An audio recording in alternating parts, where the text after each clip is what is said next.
Mon général, on est ravis de vous accueillir ici à TLM. On vous connaît bien, mais rappelez quand même, donc, vous êtes passé par Saint-Cyr, évidemment. Vous avez choisi l'infanterie en sortant de Saint-Cyr, la Légion étrangère à Nîmes pour commencer, plusieurs opérations extérieures très importantes, le Tchad, la Centrafrique. Vous avez été impliqué et présent au moment de la guerre du Golfe. Vous avez été nommé colonel en 2002, Légion étrangère à Djibouti à ce moment-là, général en 2009, 3e brigade légère blindée à Limoges. Vous avez participé à l'opération Pamir en Afghanistan. En 2011, vous revenez à Paris, chef de mission, chef de la division emploi des forces de l'état-major des armées. 2013, vous êtes nommé général de division. Et puis le 1er août 2014, vous êtes nommé gouverneur militaire de Lyon. Vous êtes nommé également général de corps d'armée, officier général, donc en plus d'être gouverneur militaire ici à Lyon, vous êtes bien sûr officier général de la zone de défense et de sécurité sud-est, un commandant de la région Terre Sud-Est. Alors peut-être avant de nous parler plus spécialement de l'éducation à la citoyenneté, peut-être nous dire un mot de ce que représente cette, j'ai envie de dire, cette immense région dont vous avez la responsabilité. Combien d'hommes sous vos ordres, et puis nous rappeler un peu ces missions à la fois de défense et de sécurité, tout ce que ça recoupe, au-delà du seul titre de gouverneur militaire de Lyon. Oui, et puis on reviendra sur l'éducation à la citoyenneté ensuite. Effectivement, les responsabilités qui sont les miennes sont assez variées. Globalement, retenez que les armées n'étant pas un service déconcentré de l'État, il faut qu'il y ait, à côté des représentants de l'État dans chacune des zones, qu'il y ait des représentants du ministère des Armées. Et donc je suis, si vous voulez, pour le quart sud-est de la France, le directeur régional du ministère des Armées, Auvergne-Rhône-Alpes, PACA, Corse et Occitanie. À ce titre, mon métier, pour faire court, c'est d'une part de m'assurer que nos soldats vivent et s'entraînent dans des bonnes conditions, au vu des engagements opérationnels qui vont être les leurs, aussi bien en opération extérieure que sur notre territoire national. Et puis, je suis, on va dire, dans le cadre des relations civilo-militaires, je suis le militaire qui parle aux élus et qui parle aux préfets. Voilà, c'est ça, si vous voulez, mon job. Je remercie TLM de cette occasion que j'espère d'échange.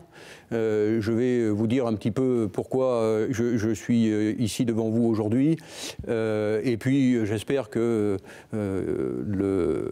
la salle réagira, comme on dit dans les amphis universitaires. Je souhaitais aujourd'hui vous parler d'éducation à la citoyenneté, plus particulièrement de ce que font les armées, vos armées, dans ce cadre. Parce que c'est un sujet qui est extraordinairement d'actualité. Nous sommes engagés dans une guerre qui est bien davantage une guerre des idées qu'une guerre au sens matériel du terme, et il apparaît donc nécessaire que tout le monde converge en direction du vrai champ de bataille qui est celui de nos cerveaux et en particulier celui des plus jeunes. Je vous dirai donc pourquoi on le fait de façon un peu plus précise et puis quelles sont les formes que tout ça prend ici au moins sur l'Auvergne-Rhône-Alpes. Alors d'abord, pourquoi les armées parlent d'éducation à la citoyenneté ? Parce que d'abord, nous en avons nous besoin, parce que nous sommes les soldats de la France, c'est-à-dire d'abord et avant tout le soldat des Français, de tous les Français, avec une spécificité qui est que l'État doit pouvoir compter tout lieu, tout temps sur ses armées. C'est écrit comme ça dans la Constitution, c'est-à-dire dans la loi. Ça veut dire que notre spécificité, c'est d'aller faire ce que l'on doit faire, là où on doit le faire, quand on nous demande de le faire, et bien sûr, sans droit de retrait.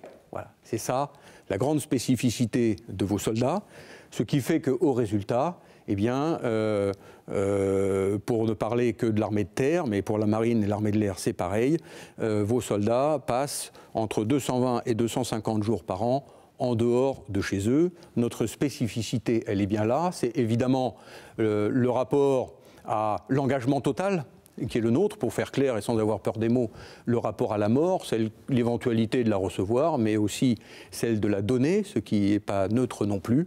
Mais c'est aussi, et en vie courante, c'est ça. C'est aller là où on nous dit d'aller, quand on nous dit d'y aller, et ce, sans droit de retrait. Donc il est très important que nous commencions par nous-mêmes.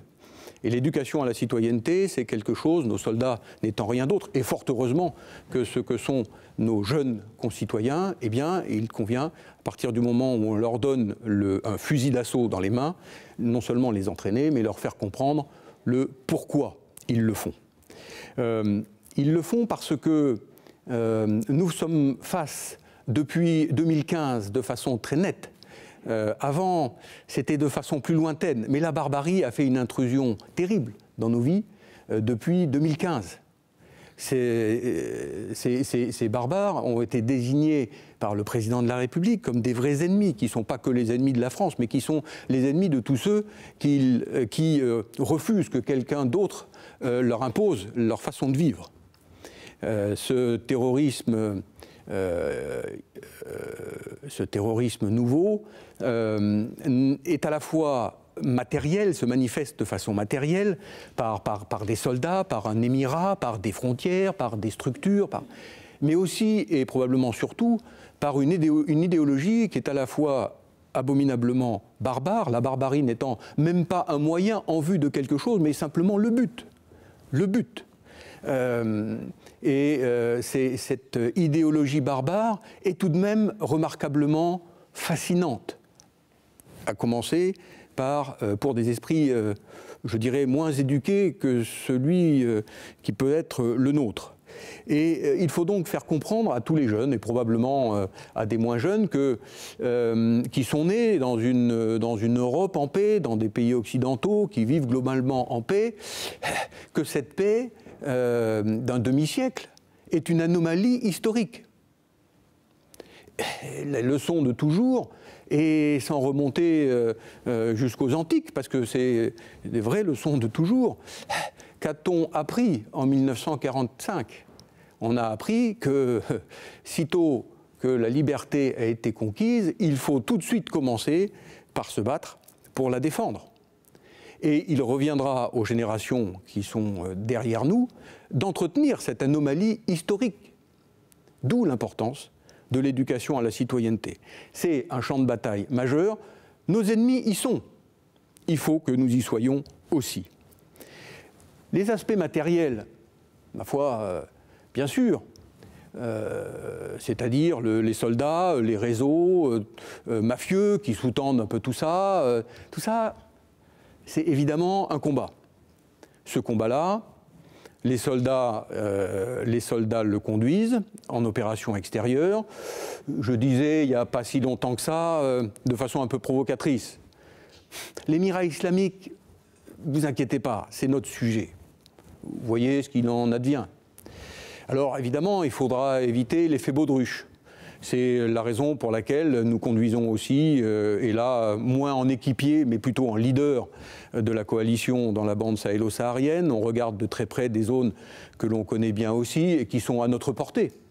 C'est-à-dire la Corne de l'Afrique, toutes les logiques de Chebab, tous ces gens-là, tout ce qui se passe également du côté du Yémen. Et puis, plus on s'éloigne de chez nous, moins on a les moyens de faire. Mais en même temps, aujourd'hui, par exemple, les Américains regardent de près ce qui pourrait se passer en Indonésie.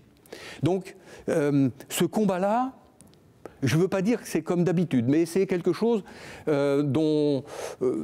qui est dans notre sphère de responsabilité. Quand je dis nous, c'est nous la défense au sens large, c'est-à-dire le ministère des Armées, c'est évidemment les diplomates, c'est évidemment aussi tous ceux qui parlent d'économie de ces pays pour les redresser, etc. Mais ça n'est pas le champ de bataille suffisant. Ça n'est pas le champ de bataille suffisant. Ça n'est pas le vrai champ de bataille. Nous allons gagner ça. Mais si nous faisons que gagner là, nous perdrons de toute façon. Parce que, encore une fois, le vrai combat, il est face à notre ennemi immatériel, c'est-à-dire cette idéologie barbare. Face à ça, bien sûr, il y a des soldats. Mais il y a aussi l'état de droit. J'y reviendrai. On pourrait peut-être poser des questions là-dessus. Et puis surtout, ce qu'on appelle la résilience nationale, c'est-à-dire la volonté d'un État, c'est-à-dire de ses citoyens, de dire personne ne m'imposera la façon dont moi je veux vivre. Voilà. Et c'est ça, si vous voulez, qui est la raison fondamentale pour laquelle l'éducation à la citoyenneté est un sujet important, et c'est une raison pour laquelle tous les citoyens, tous les régaliens au moins, doivent unir leurs forces à cet effet. Et tous les régaliens, eh bien, il y a évidemment, dans ce cadre-là, les armées. Alors, comment? Les armées, d'abord, je vous l'ai dit, il est important pour nous-mêmes de faire comprendre aux jeunes Français et Françaises qui viennent chez nous pourquoi. Pourquoi tout ça? Pourquoi tout ça? Pourquoi on leur demande de vivre cette vie qui est à tout prendre difficile? Il y a bien d'autres façons honnêtes de traverser une vie. Avouez que vos soldats n'ont pas choisi la plus simple quand même. Et donc il faut, ne serait-ce que pour eux, pour nous, leur expliquer tout ça. Ne pas subir. Ne pas subir, c'est à l'appui de tous ceux dont c'est le primo métier, de l'éducation nationale évidemment, le monde du sport, tous ceux qui sont les éducateurs sociaux, tous ceux qui ont à parler à des jeunes pour les faire grandir, pour les élever, au sens premier du terme, c'est-à-dire leur faire comprendre le monde réel. Et c'est là où je pense que nous avons, nous soldats, une place, parce que s'il y a bien des gens qui sont confrontés assez vite au monde réel, ce sont bien nous, ce sont bien nos soldats. Et c'est vrai qu'un jeune de 18, 19, 20 ans qui s'engage dans les armées, quelles qu'elles soient, sont assez vite confrontés à des vrais sujets. Évidemment, la vie, la mort. Évidemment, ils se rendent compte que les pays dans lesquels on vit, dans lesquels on intervient, ces pays faillis qui vivent difficilement, ils ont tous des points communs. Je ne suis pas très sûr que la place de la femme y soit la bonne, je ne suis pas très sûr que la répartition des richesses soit la bonne, etc., etc. Et donc, les soldats sont assez vite les témoins de ce dont je parle, et il n'y a pas plus pertinent qu'un jeune pour expliquer à d'autres jeunes ce qu'est le monde réel. Et donc c'est dans ce cadre-là que je place l'action des armées à l'appui de ceux dont le métier est véritablement l'éducation à la citoyenneté, à commencer par les familles, je l'ai dit. Prendre toute notre place, mais rien que notre place. Mais rien que notre place. Les armées ne sont pas plus vertueuses que d'autres. Nous sommes fort heureusement l'exact reflet de ce qu'est la nation française. Ce qui est vrai probablement, c'est qu'au quotidien, l'encadrement, à commencer par l'encadrement de contact, celui qui est au plus proche des jeunes, eh bien, est très concerné par ça. Est très concerné par ça. Et il n'y a pas une journée pendant laquelle on ne réponde pas à la question « et pourquoi ?» C'est la seule question d'ailleurs qui vaut. Alors, travailler à la cohésion nationale, ça prend plusieurs aspects. D'abord, vous l'avez noté, on a renforcé les liens avec des militaires professionnels comme les autres, mais à temps partiel, que sont les réservistes. La logique de garde nationale dont vous avez entendu parler, eh bien celle-là, c'est de booster, comme diraient les anglo-saxons, c'est de booster la logique de connexion entre les armées et la nation dont elles sont issues au travers d'un volume et d'une qualité et d'un emploi augmenté de nos réservistes. C'est aussi développer des actions visant à faire comprendre à des jeunes et parfois les plus anciens la nécessaire transmission de la mémoire, avec des actions aussi concrètes que, par exemple, remplacer des anciens avec leur drapeau d'amicale lors des cérémonies. Eh bien, si ce sont des jeunes qui le font, après que ces anciens-là leur aient expliqué le pourquoi du comment, ce sont des actions concrètes et qui se développent et qui, je dois dire, j'en remercie beaucoup, notamment la rectrice, ici, chancelière des universités, de nous avoir permis de le faire, de binômer des associations des amicales avec des collèges, des lycées, permettant ainsi à des jeunes de comprendre et permettant aussi à des anciens d'être satisfaits de voir que ce qu'ils représentent ne disparaîtra pas avec eux. Voilà. Donc ça, c'est aussi des actions concrètes que je ne développe pas. Alors, il y a des affaires qui sont de plus grande, de portée plus nationale. On a beaucoup parlé du service national. Je reviendrai au moment des questions si vous le souhaitez. Je souhaite ne pas monopoliser la parole trop longtemps, mais sachez qu'il y a maintenant 2 ans, les armées ont pris l'initiative de créer sur le territoire national métropolitain, ce qui existe déjà sur le territoire national d'outre-mer. Ce sont des lycées professionnels encadrés par des militaires, je dirais, pour le savoir-être, pour la vie courante, et puis qui sont formés dans des entreprises qui les emploient à l'issue. C'est ce qu'on appelle des centres de services militaires volontaires, même si le mot est pas... L'expression n'est pas très bonne parce qu'il ne s'agit pas de service militaire, ce sont des jeunes qui ont un statut militaire le temps de leur formation et qui ensuite basculent dans le monde du travail. Sachez qu'on en a ouvert un il y a très peu de temps à Ambérieu, juste à côté d'ici, qui est encadré par l'armée de l'air et qui vise à former justement des jeunes pré-recrutés par des entreprises, leur donner du savoir-être.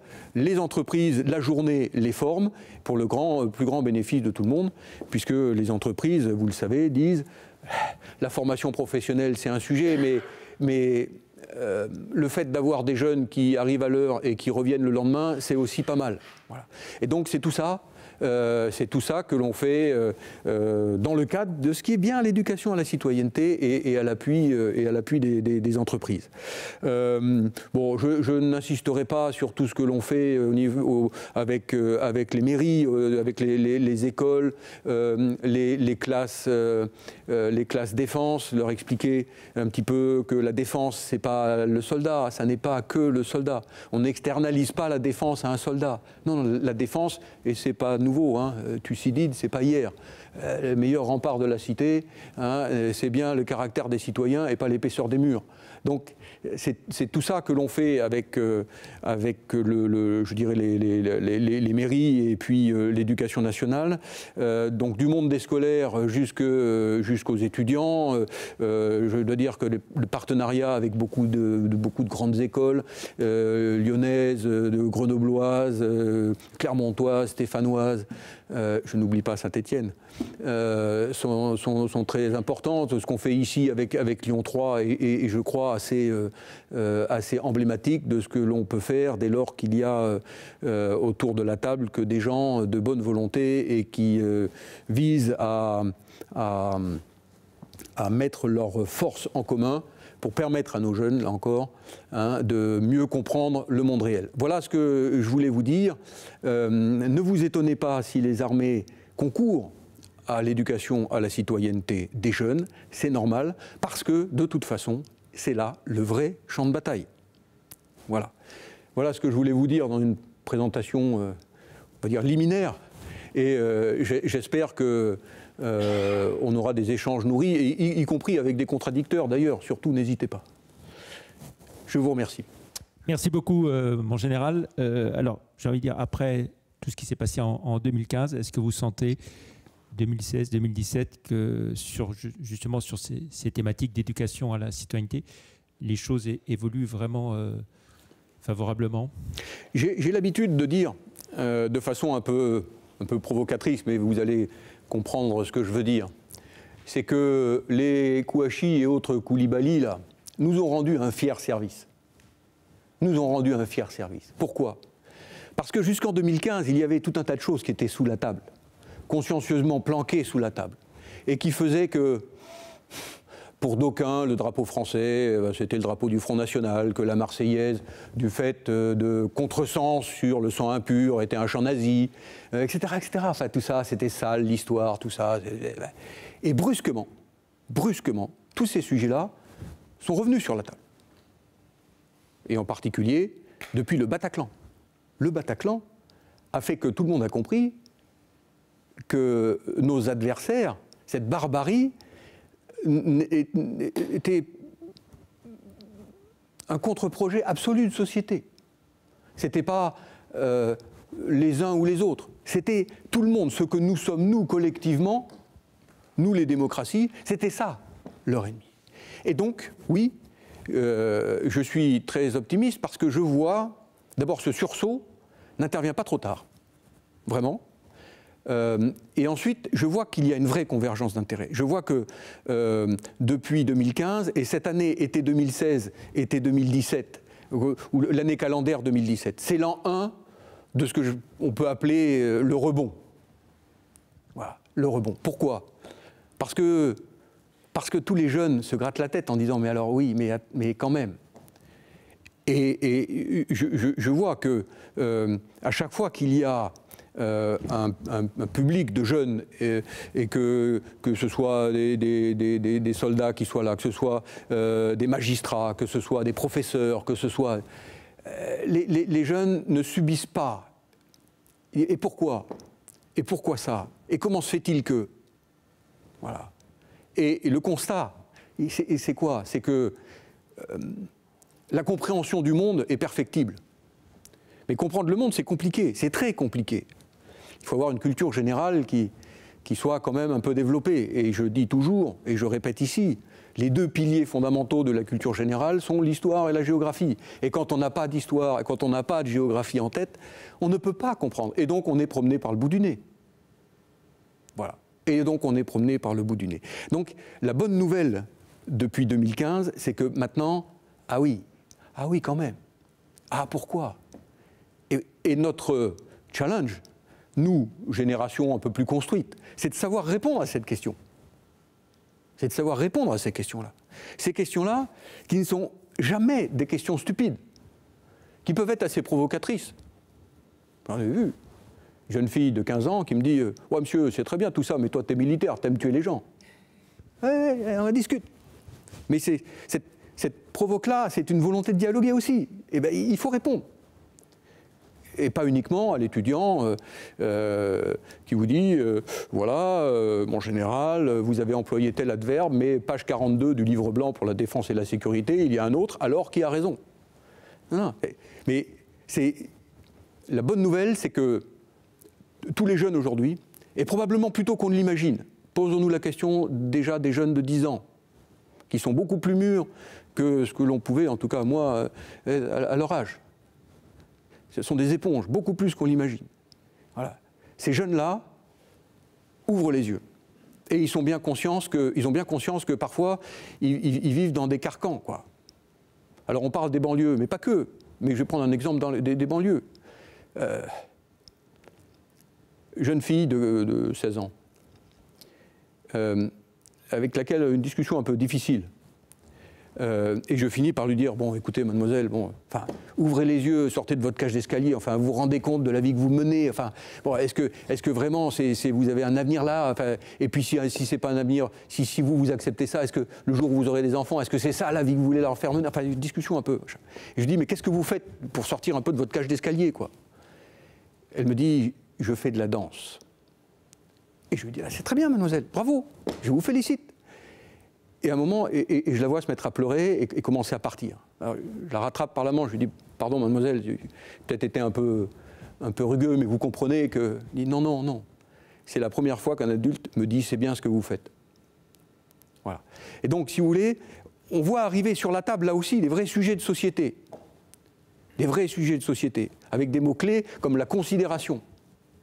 La considération. Il y a des gamins qui ont des débuts dans la vie plus compliqués que d'autres. Mais ce n'est pas pour ça qu'ils ont moins droit à la considération de tout le monde. Voilà. Et je peux vous dire que les gamins qui ont des débuts difficiles, quand ils s'en sortent, ils deviennent indestructibles. Voilà. C'est ça aussi le message que donnent un certain nombre de jeunes soldats qui sont venus chez nous, on va dire, pour s'en sortir. Ils ne sont pas forcément venus par idéal, par machin. Oui, très bien, il faut manger pour vivre. Mais la volonté d'une jeune fille beurette, je le dis avec affection, qui vient chez nous, je peux vous dire que c'est un vrai pas qu'elle franchit. Et ensuite, elle peut témoigner. Voilà, c'est difficile, parce qu'après, dans la cage d'escalier, on se souvient de toi. Mais voilà. Et au passage, et je terminerai par là, nos ennemis ne s'y sont pas trompés. la cible dans la guerre d'influence, la guerre idéologique que nous menons, la cible, ce sont les jeunes femmes. Sur les sites islamistes, ils vont chercher qui? La cible en termes de com, elle est où? C'est les jeunes femmes de 15 à 20 ans. Parce qu'ils ont compris, pardon messieurs, que c'est elles qui dominent le monde. Voilà.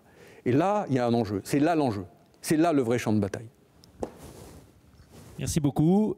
Alors, on va prendre des questions, comme le veut la tradition. Bonjour Général, bonjour à tous.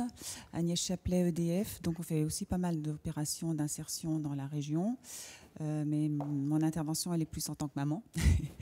Donc j'ai un jeune garçon qui est rentré chez les jeunes sapeurs-pompiers. Je découvre à quel point c'est aussi une école de discipline. Je ne pensais pas que c'était autant. Et je voulais savoir si vous faites des ponts. Donc là, on touche vraiment les très jeunes. Lui, il a 13 ans. Parce que bon, ils ont 4 ans de formation, quelques heures sur les enjeux plus militaires pourraient être intéressants pour vous et pour eux. Oui, bien sûr. Bon, d'abord, je le disais tout à l'heure, il y a beaucoup de façons de faire des choses intelligentes dans la vie, et évidemment, être soldat n'est pas la seule. Le monde des entreprises est très engagé aussi dans cette affaire-là.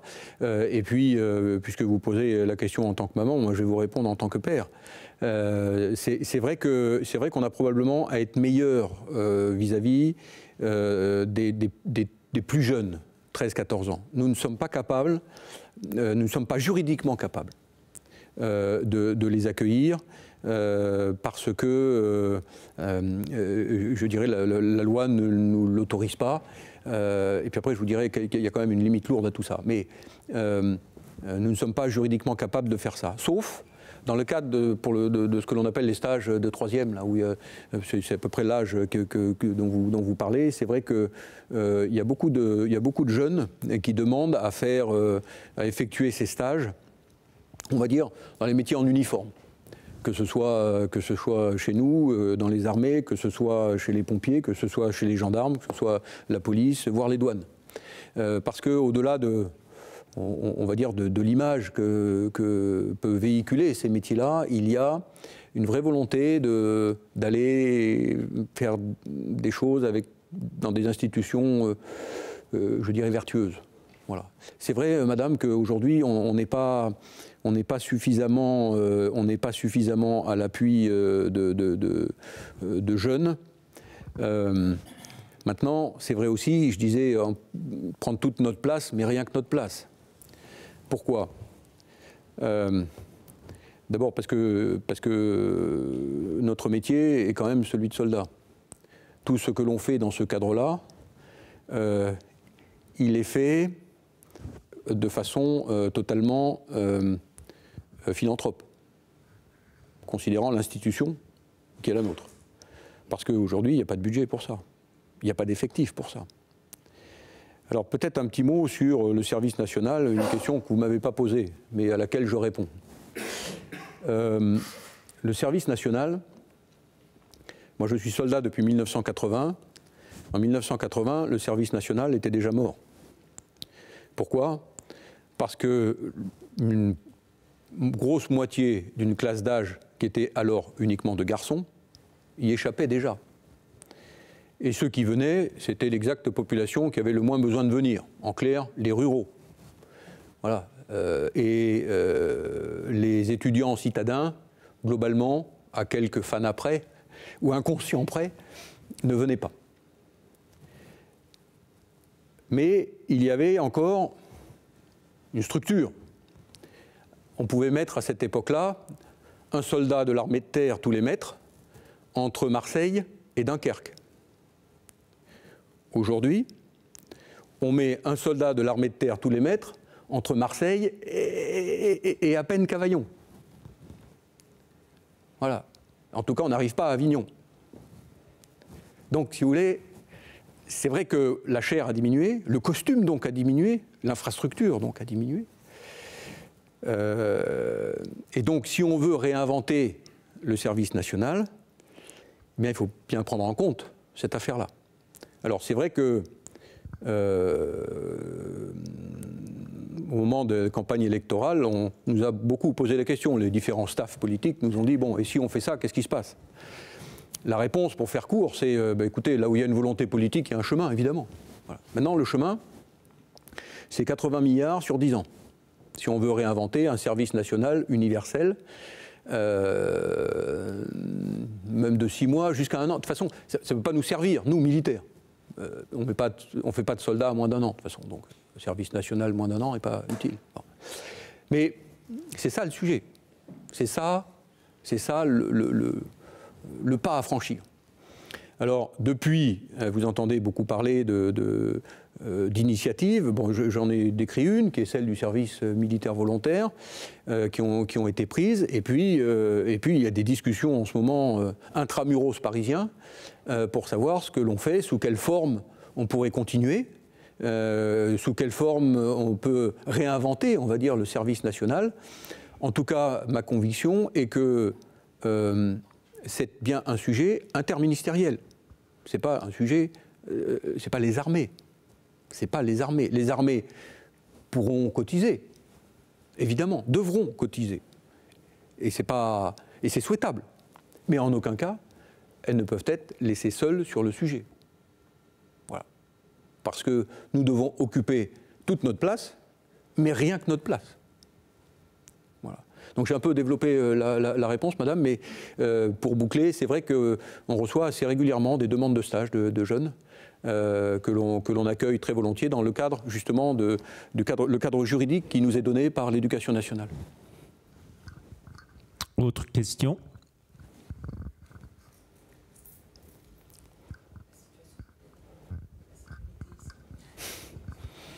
Je suis curieuse. Quelle est un peu la situation aujourd'hui de la sécurité sur ce territoire? Je disais tout à l'heure que la situation est sérieuse, évidemment. Je crois que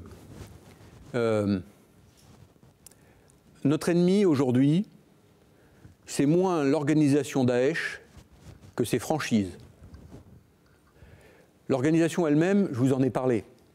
Lutter contre une organisation, ça prend du temps, surtout quand elle se définit un territoire. C'est du pain béni au passage.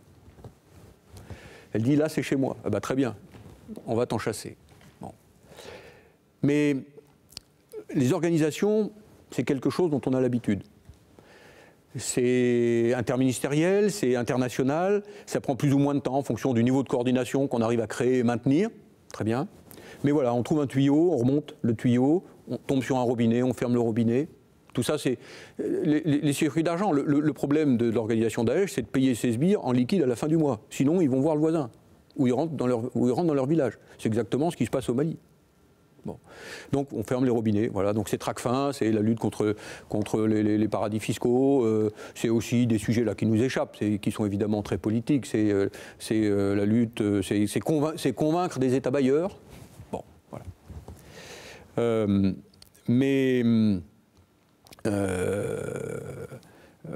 Je dirais, ça, je ne veux pas dire que c'est facile, mais on est dans le monde du connu. Après, la difficulté, c'est la franchise. C'est-à-dire le gamin qui sort la tête d'Internet, qui dit « je suis Daesh », qui vole une bagnole et percute la foule et fait 10 morts. Voilà. Contre cet ennemi-là, ce n'est pas un fusil qu'il faut mettre. Voilà. Le champ de bataille, c'est son cerveau. Je note, c'est triste, mais ça peut être satisfaisant aussi, que tous ceux qui se sont manifestés sur le territoire national dans ce cadre-là, que ce soit à Nice, que ce soit à Paris, que ce soit, étaient tous des gens psychologiquement dérangés. Psychologiquement dérangés. Et donc, Internet et ce qui circule a été le déclencheur. Mais que le déclencheur. Bon. Je parlais d'Internet. Il y a aujourd'hui un peu plus de 1500 sites pro-Daesh en français. C'est un quart du total. Je vous l'ai dit, je le redis, il n'y allait pas trop longtemps. Mais voilà, allez-y. Vous verrez, il faut vite couper. Parce que en moins d'une minute, vous vous serez dit, oui, bon, c'est des salauds. C'est des salauds. Oh là là, oh là là. Et en moins d'une minute, vous aurez dit, oui, enfin là, ils ont raison. Et tac, ils vous auront pris par le bout du nez. Alors imaginez un gamin de 14 ans qui joue à Call of Duty tous les jours. Tous ces sites commencent par du Call of Duty réel, des écartèlements réels, des décapitations, des machins. Et il y a des gamins qui vont là-dessus, c'est pour savoir, t'es pas cap, t'es pas cap de tenir. Comme à Call of Duty. Sauf qu'on ne recommence pas à zéro au passage. Mais, voilà. Et une fois qu'ils sont là-dedans, qu'ils sont fascinés par ça, c'est le mal absolu. Une fois qu'ils sont fascinés par ça, et hop, c'est parti. Et ça se termine quelques minutes après par voilà comment, avec 100 € chez Franprix, vous faites une bombe de 2 kilos. Voilà. Donc ça, c'est ça le sujet. Alors, la situation sécuritaire, bon, il faudrait poser la question au préfet, parce que vous savez que c'est lui qui a l'appréciation de la situation sécuritaire de la zone la plus précise. Moi, ce que je vois, c'est que d'abord, les services de renseignement sont très liés entre eux. Il n'y a pas de sujet de guerre de police, de guerre de renseignement, de machin, de trucs. Tout ça circule bien parce que, évidemment, l'antiterrorisme, c'est aussi de la lutte anticlandestine, c'est de l'immigration clandestine, c'est aussi la lutte contre les trafics, c'est aussi... Et donc, tous les services qui s'occupent de ça, ils doivent être évidemment en prise pour s'assurer d'avoir une image globale. C'est sérieux. Je vais prendre un exemple. On parle beaucoup des retours. De Syrie et d'Irak. Ils sont évidemment connus. On sait évidemment ceux qui sont partis, ceux qui sont là-bas, ceux qui sont morts, ceux qui essayent de revenir, ceux qui sont déjà revenus. Face à ça, il y a d'abord des enjeux politiques et diplomatiques. Les terroristes français qui sont en prison ici ou là, eh ben autant qu'ils y restent. Ah, ça c'est un sujet politique. Et ceux qui reviennent, ça devient un sujet sécuritaire, parce que quand bien même ils ne sont pas si nombreux que ça, ne me demandez pas les chiffres, je n'irai pas au-delà de ce qu'a dit déjà notre ministre d'État, ministre de l'Intérieur, je n'irai pas les chiffres, mais ils sont pas, c'est pas des gros bouillons. La quasi-totalité se présente aux autorités, ne cherche pas à échapper aux autorités, en disant bah ouais, on a ouvert les yeux, quoi. En fait de djihad, ils se sont rendus compte que, bah, ma foi, ils font la guerre entre musulmans. En fait de considération, parce que ce qu'il leur est dit sur les sites, venez chez nous, vous serez considérés, vous aurez un appart, vous aurez un salaire, on leur parle peu de religion. Peu. En fait, ils se rendent compte qu'ils sont traités comme des chiens par des gens qui sont les pires racistes qu'on puisse avoir. Donc finalement, la vraie vie, là, les rattrape violemment. Bon, sauf qu'on n'est pas à l'abri de celui qui rentre justement dans cette attitude-là, mais avec comme projet d'utiliser tout ce qu'il a appris en Syrie et en Irak sur le territoire national. Voilà. Donc, pour répondre à votre question, on a une claire vision de tout ça. Mais, évidemment, comme peut l'avoir une démocratie, dans le cadre d'un État de droit. Voilà.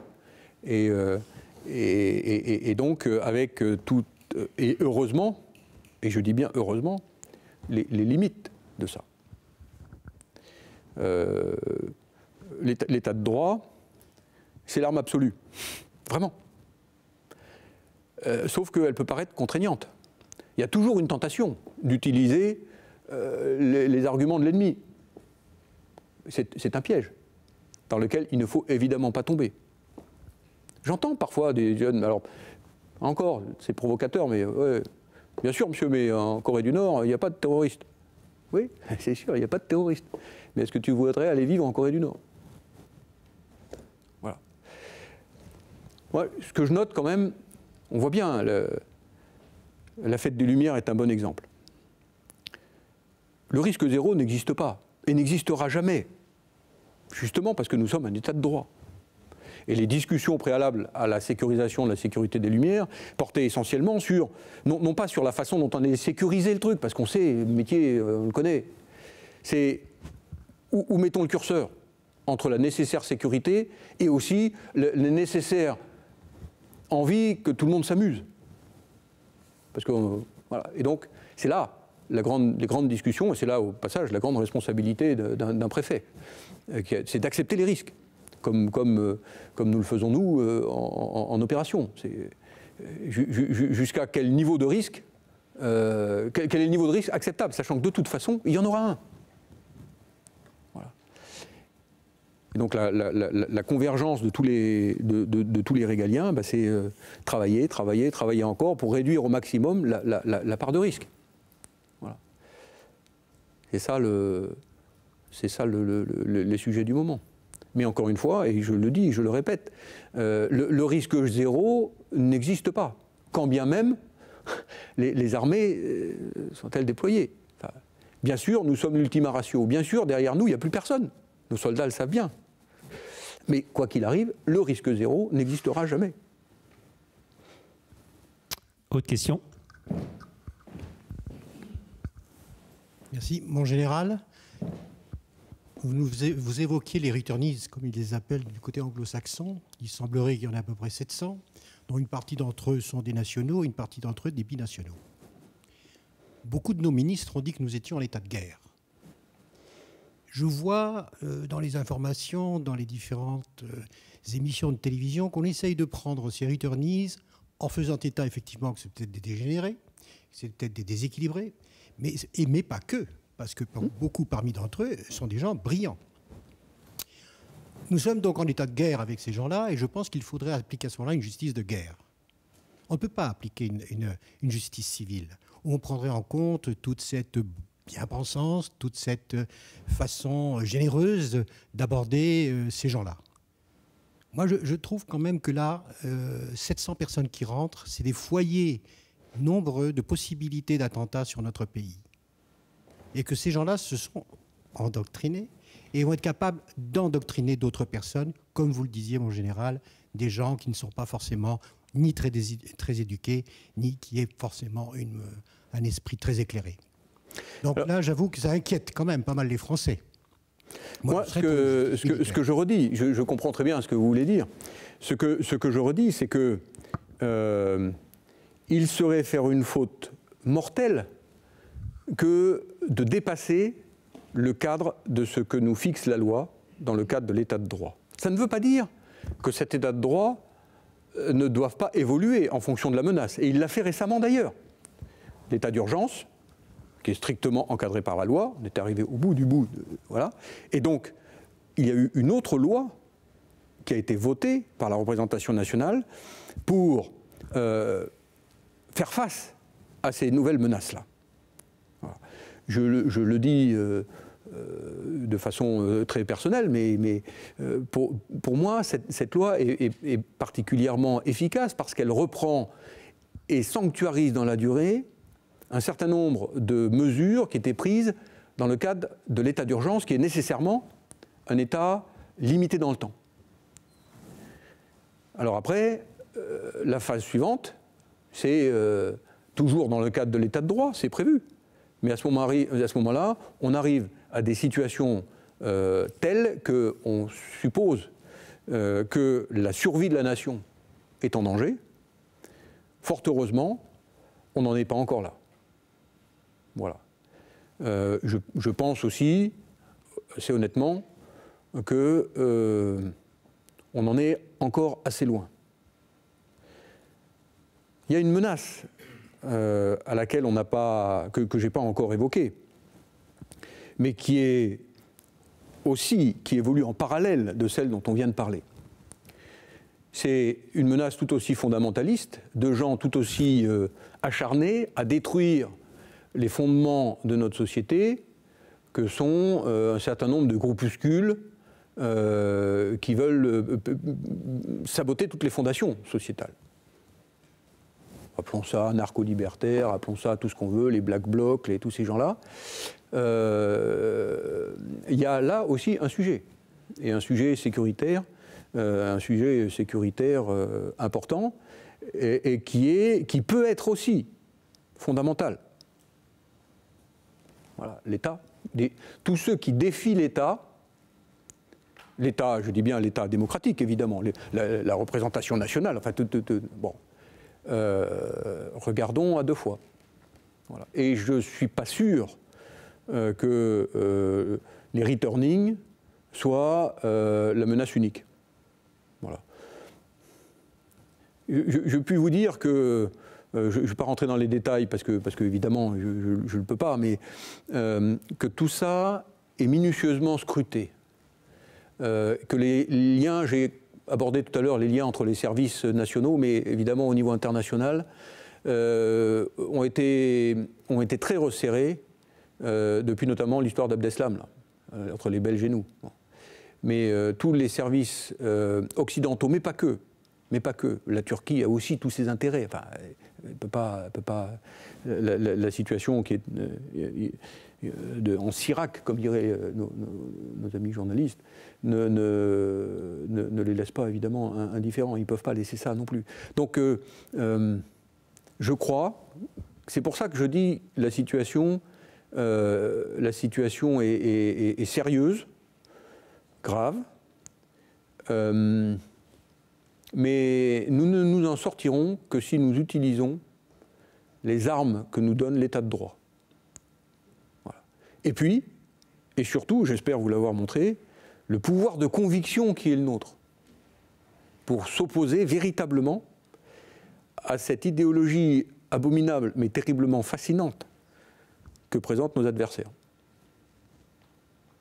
Voilà.